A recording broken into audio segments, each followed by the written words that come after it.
প্রিয় সুধী, আপনাদের সম্মুখে কোরআনে কারিম হইতে একটা আয়াত পাঠ করেছি। উক্ত আয়াতের অনুবাদ করে শোনাবো, লম্বা চওড়া করবো না ইনশাআল্লাহ।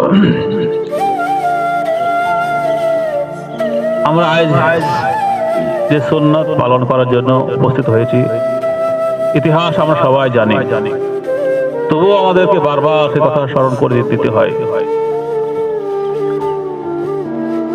আল্লাহ তাআলা ইব্রাহিম আলাইহিস সালামের কোন সন্তান দেননি।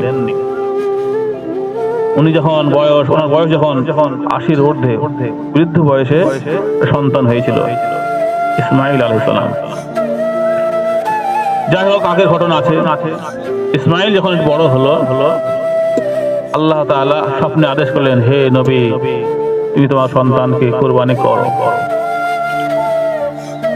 ইব্রাহিম আলাইহিস সালাম ওনার সন্তানকে বলছেন, ইয়া বুনাইয়া ইন্নী আরা ফিল মানামি আন্নী আযবাহুকা। হে আমার বৎস, হে আমার সন্তান, হে আমার কলিজার টুকরা, হে আমার আদরের ছেলে, আমি তোমাকে স্বপ্নে দেখলাম তোমাকে জবাই করছি, তোমাকে কুরবানি করছি। এই ব্যাপারে তোমার কি মত, তোমার কি রায়, তুমি বলো। হযরত ইসমাঈল আলাইহিস সালাম বলেছিলেন, ইয়া আবাতি ফাআল মা তু'মারু। হে আমার পিতা,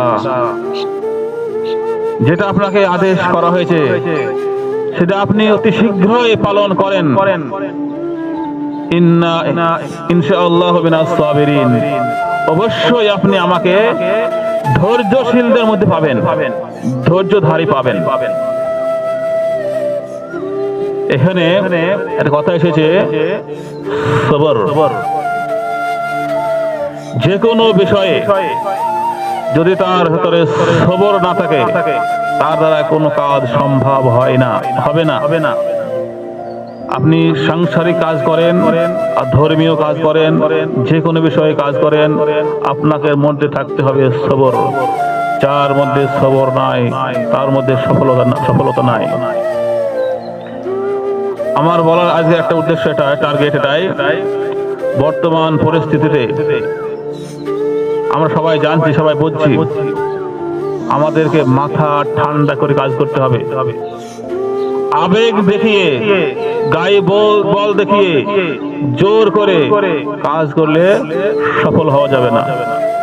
যদি মাথা ঠান্ডা করে বিবেক দিয়ে কাজ করা যায়, তাহলেই সফল হওয়া যাবে। যেমন আল্লাহ রাসূল সাল্লাল্লাহু আলাইহি সাল্লাম যখন নবুয়তি পেলেন, মানুষকে দাওয়াত দিতে লাগলেন, প্রথম যুগে এক একজন এক এক রকম ভাবে প্রতিহত করেছে, বাধা দিয়েছে, সৃষ্টি করেছে। কেউ কবি বলেছে, কেউ গালি দিয়েছে, বিভিন্ন রকম বলেছে।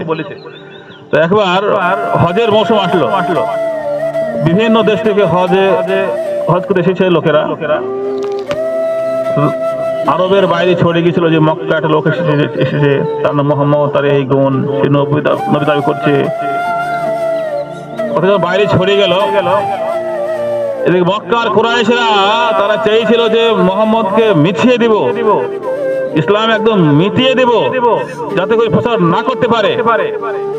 তো নবীজি সাল্লাল্লাহু আলাইহি ওয়াসাল্লাম এই হজের মৌসুমে যেদিক দিয়ে যাচ্ছেন, সেদিকে ওই আবু লাহাবের মতো লোক, আবু লাহাব নিজে বলছে, এক কাজ করো, এই মুহাম্মদের কথা শুনবা না, বিবেক নষ্ট হয়েছে, ব্রেন নষ্ট হয়েছে। যদি এর কথা শোনো, তোমাদের ব্রেন নষ্ট করে দেবে, তোমাদের মাথা পচিয়ে দেবে, বিবেক নষ্ট করে দেবে, এ কথা মানবা না। মানে নবীজি যেদিক যাচ্ছে, সেদিক থেকে আবু লাহাব বলতে গেছিল। এমনকি জনগণকে ঘোষণা দিয়ে বললো যে ওই ঘরে মুহাম্মদ আছে, মুহাম্মদের লোক আছে, সেই লোকটার মাথা খারাপ, ব্রেন খারাপ, তার কাছে যাবা না, তার কাছে গেলে তোমার মাথায় পৌঁছিয়ে দেবে। তো যারা হজ করতে এসেছিল, দূর থেকে এসেছিল হজ করতে, তারা বলেছিল এই লোকটাকে কেমন দেখি যায় না, একবার শোনো। আবু লাহাবের ইচ্ছা ছিল বন্ধ করা, যাতে না যাক। ঘোষণাতে লোকেরা বললো দেখি যায়। যারা দেখতে গেছে তারা ইসলাম গ্রহণ করেছিল। তাহলে যে মুহাম্মদের প্রচারটা ওদের পক্ষ থেকে এসে গেল। আমরা যদি ধৈর্য ধরি, কোন দিক দিয়ে সফলতা আসবে আল্লাহ ভালো জানেন, আমরা মানুষ কিছু জানি না। হয়তো ওদের ভেতর থেকে এই সফলতা আসতে পারে। আমাদের